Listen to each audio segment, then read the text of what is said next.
Netflix is airing their newest version of All Quiet on the Western Front, brand new for 2022. Spoiler alert, Germans lose. But in all seriousness, spoiler alert. Now, you probably think, well, I read the book or I've seen one of the other versions of the movie, so you can't spoil it. Yes, I can. Because unfortunately, it bears virtually no resemblance to the book whatsoever. It's very much its own thing. So, yeah, spoilers ahead. So, just to give you a quick look at how I view the source material, so you can use that as a gauge to decide whether my views on this movie are something you want to use as a guide for yourself. The book itself, I thought, was pretty good. It's a great example of how something written in German can be translated into English and not be awful, whereas some of their German works haven't done so well.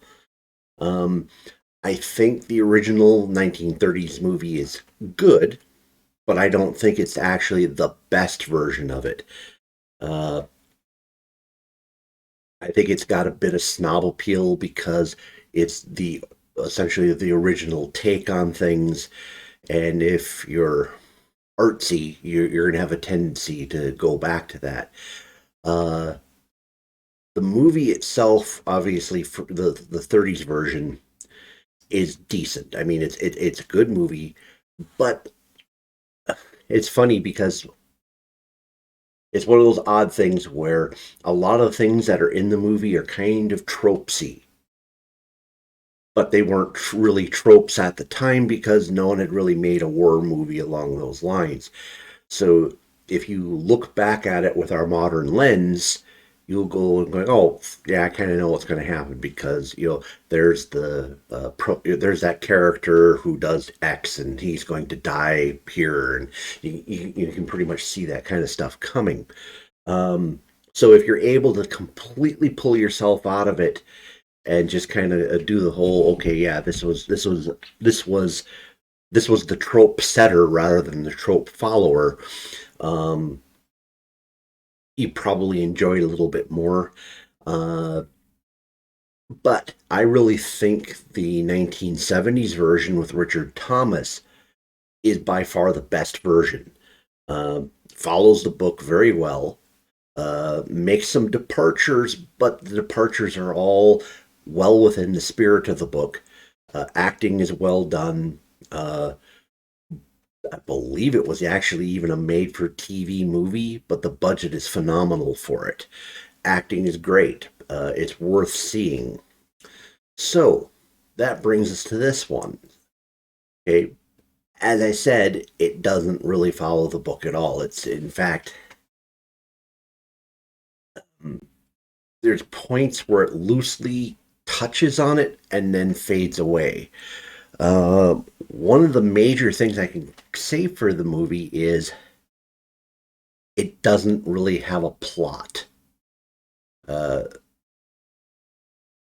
it's more of a random hodgepodge of events occurring at various intervals.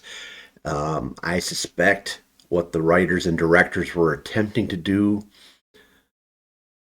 was try to portray the futility of war as just essentially randomness with no coherency at all. So avoiding an actual plot, because an actual plot would be coherent in its way, thus leading to coherency of the war event itself. Maybe I don't know. Maybe I'm just stretching out here.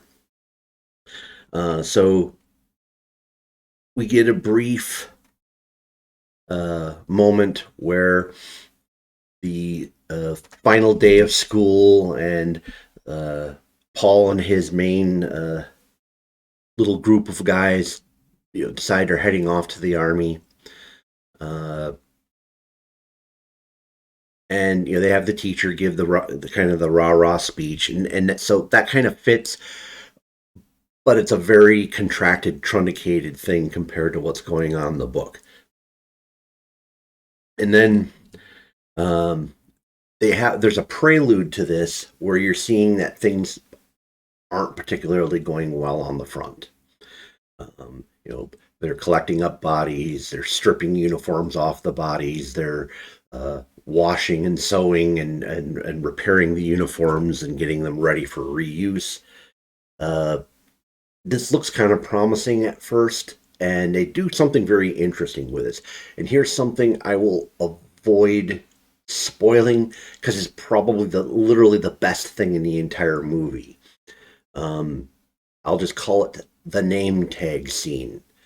And initially, you kind of do this whole, oh, okay, yeah, that's kind of awful. And then when they kind of give you an expanded view, you're like, oh, wow, that's kind of like shivers up your spine. And that's a very good moment. And so at that point, I was on the verge of believing, wow, this is going to be the best version of this ever. And then it kind of that's essentially where we're kind of disengages from the book. They pretty much skip the entire training boot camp sequence. They just pretty much load them up in trucks, give them guns, and send them straight to the front. So they pretty much avoid if there's an inference of the Himmeltoss character, it's so passing I couldn't even pick out who that might be. There were several people who could have potentially been a stab at that, but so what I thought was a pretty good sequence in the book and in the earlier attempts at putting this to movie are just completely ignored. And I think what it does is it kind of ruins because the book and the earlier movies is this progression of disillusionment where the boys are all gung-ho and ready to do their thing. They're in basic training and they're like, okay, well, this is horrible what's being done to us. How can these people be allowed to do these horrible things to us? And then they're like, oh, okay, well, we're a little bit irked at what we have to do, and now we're heading to the front, and then the disillusionment kicks in. In this case, they just whoosh them to the front and throw them immediately into the battle, and it's just instant disillusionment. So, and it, I don't know. I think the book and the earlier movies do a much better job with the build up rather than just tossing you straight in there. Uh, the battle sequences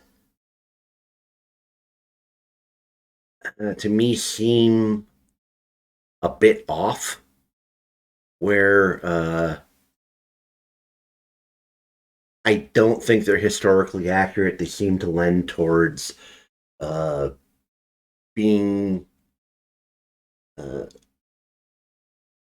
essentially more of a visual device for getting the idea of what they're trying to get across.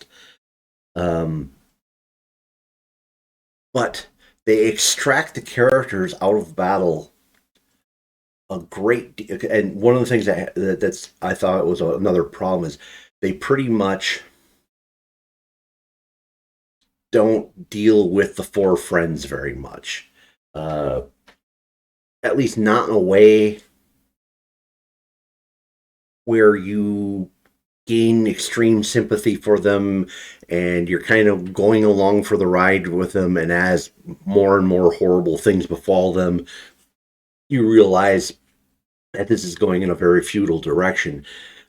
Pretty much they throw chaos into this right away, and you have Paul immediately end up friends with Kat, the older NCO or Gefreiter or whatever he is in this movie, and pretty much the friends are kind of left behind very quickly. And they do a lot of sequences where they're just having the troops or the main characters not really dealing with the front line a lot. They, I believe, they start the students in the war at a much later date than what's actually in the book. If I remember correctly, in the book, they are the class of 1916, and so they're in when there's still pretty much a lot of hope involved. Uh, Here they're thrown in late 1917 and things are already falling apart. And then almost immediately after the first battle, they jump forward to late 1918. And so you don't really know what's happened in the sequence going through. All you know is all of a sudden you're looking at Paul and he's this kind of hollowed out, uh, wreck of a man who obviously has been dealing with too much. Uh,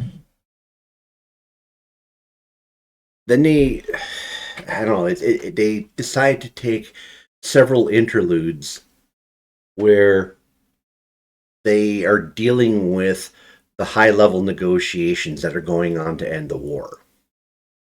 And I don't know, it doesn't really do a good job explaining why they're doing it. It's not particularly historical and it's not particularly dramatic. Uh, there's like an attempt to kind of like, oh, come on, we should end this immediately because every minute is another life spent, and um, it really doesn't connect as well as it should have. It's not the whatever drama they're trying to bring out of it doesn't come through, and they do several of these sequences that chew up a good chunk of the movie, and so you're at this point where you're actually um, maybe halfway through the movie and you're several days away from the end of the war. And so you're like really kind of wondering what they're going to do. And so I don't know. So what ends up happening is I think they're attempting to subvert our expectations. And if you've watched some of my other videos, I don't like having my expectations subverted. You can surprise me, you can do a plot twist. Don't subvert my expectations. So you get to a point where they pretty much are like, well, yeah, I mean, we're so close to the end of the war that the war is pretty much over. And so Paul and Kat decide, hey, we're just going to start heading home. So they up and leave and they start heading home. And so if you're recalling the book or the previous movies, like, okay, well, Kat, uh, Kat got killed early on, or not early on, but one of the last of Paul's friends to die, and pretty dramatic scene with Paul trying to bring him to an aid station, and they do kind of recreate that, but in a subverted way. What ends up happening is they attempt to, okay, if you actually want something that's surprising in the plot, you probably should just stop it here or come back later. But I think you can skip this movie. But so what ends up happening? They attempt to rob produce from a farmer. So earlier in the movie, they robbed a goose from this guy, and this time they end up robbing eggs. They get shot at. They appear to get away clean, and Kat goes off into the woods to take a pee, which doesn't make a whole lot of sense because I doubt soldiers who've been in that close proximity with each other have much modesty at this point. And he's ambushed by the farmer's son, gets shot, and then and one of the few items that actually follows the book. He brings them to the aid station. When he gets there, the cat's already dead. Um, and there's several scenes in the movie. It's just kind of, I don't know, just weird stuff where they like go out looking for a bunch of reinforcements who got lost and didn't show up, and they find them at some train depot, all dead from a gas attack. And I don't know if it's supposed to be particularly horrifying or the ultimate in futility or whatever, but it's just like it seems like a lot of wasted space. Then we get to the end. The higher ups have negotiated the end time, and the local general decides that he wants to grab up a couple key spots of territory before the armistice kicks in. So like 15-20 minutes before the armistice is supposed to kick in, he has what loyalists he have round up these troops who've basically been completely it's all discipline's been lost for several days because these guys have just said, okay, the war's over, we don't have to worry about this anymore. And they launch a surprise attack on the French trenches, and this is where Paul ends up getting killed. And it's like, okay, yeah, okay, yeah, it's a little different than the books, or no, it's a lot different than the books in the previous movies, but I don't think he really added to it. So that's the bads. So the bad parts are, um, yeah, it doesn't even remotely follow. I mean, barely looks like the book at all. Um, there's no plot, and it's intentional. You can tell that they're it's just basically random sequences thrown together that really don't add up to a plot. Um,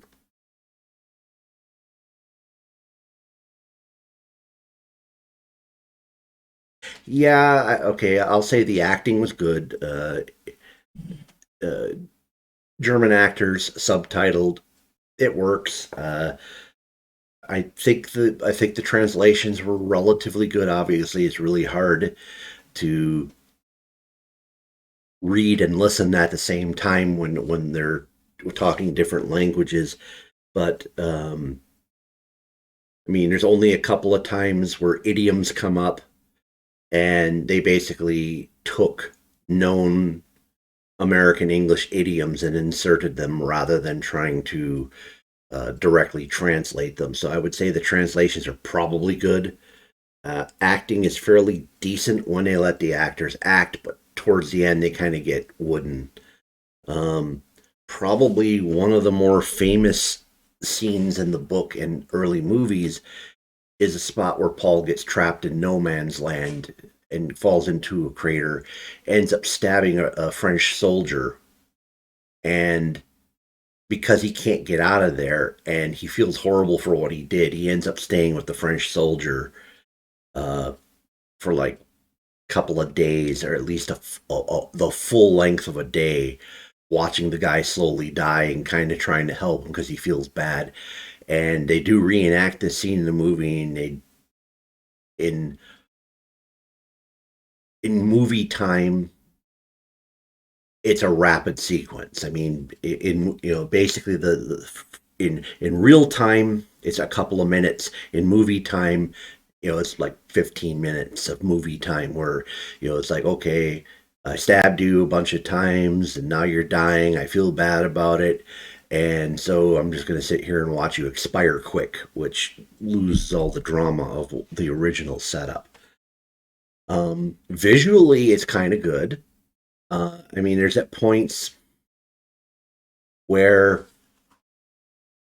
they get hung up on vistas that aren't telling you much about what's going on.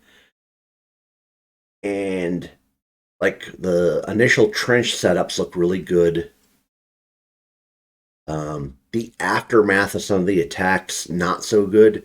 They're showing like the absolute complete destruction of these trenches, which probably isn't particularly accurate. Uh, the actual battle scenes, I think, have historical issues. I'm not going to pretend I'm an expert at what World War I tactics looked like, um, but I don't know. There's just certain things that just don't seem to ring true, particularly on those a tank attack against infantry positions, which just didn't. From what I understand of World War I tanks, it didn't really ring too true to me. Um, when they do battle scenes, if you kind of divorce yourself from what they're actually doing, it does look good. Uh, I mean, it's visually pleasing. The way the camera, there's a certain richness to the camera. They don't try to. So it's a dreary landscape brought out in full color. So they don't try to like do any weird filters to make it more drab, and the richness of it does well in the scenes. It makes the scenes work. But there's other vistas where like you're staring at trees and mountains off in the distance for no particular reason. That you just kind of okay, that's nice, whatever. Um, the musical score bothered me. Um,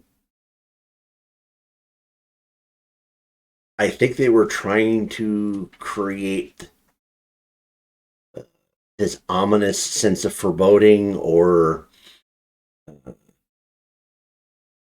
just this sense of doom. They kind of repeat these bass tones over again. It's boom, boom, and it gets annoying by the end of the movie to me. Okay, so I think I covered that. Um, if I were to sum it up, I would say some art school graduate decided he could tell a better tale than the guy who wrote the original book, and so he set out to try to make his mark on the world, basically throwing a montage of art school scenes at us rather than giving us a story. And he was hoping that this montage would give us emotional impact. And there's a few points where the emotional impact is great, but the movie's very uneven due to the lack of a plot because we have a hard time liking the characters enough to feel the pain they're going through. Well, I hope you liked my review. If you have checked out this movie, please comment below. Tell me what you thought of it. If you've seen the 70s version with Richard Thomas, tell me what you think about that one. If you think the 30s version is fantastic, tell me why I'm wrong about why that's not the best. But if I were to stack these up, I would say the 70s version is the best, the 30s version is the second best, and this one's kind of a distant third. If there's any other remakes out there that I'm not aware of, they probably would come ahead of this. Uh, if you know somebody who might enjoy this content, please share it with them. Hit the like button if you like the review. And I do come out with a whole bunch of different content several times per week. If you liked what you heard, consider subscribing to my channel. Well, thank you for spending time with me. Hope to see you again in a future video.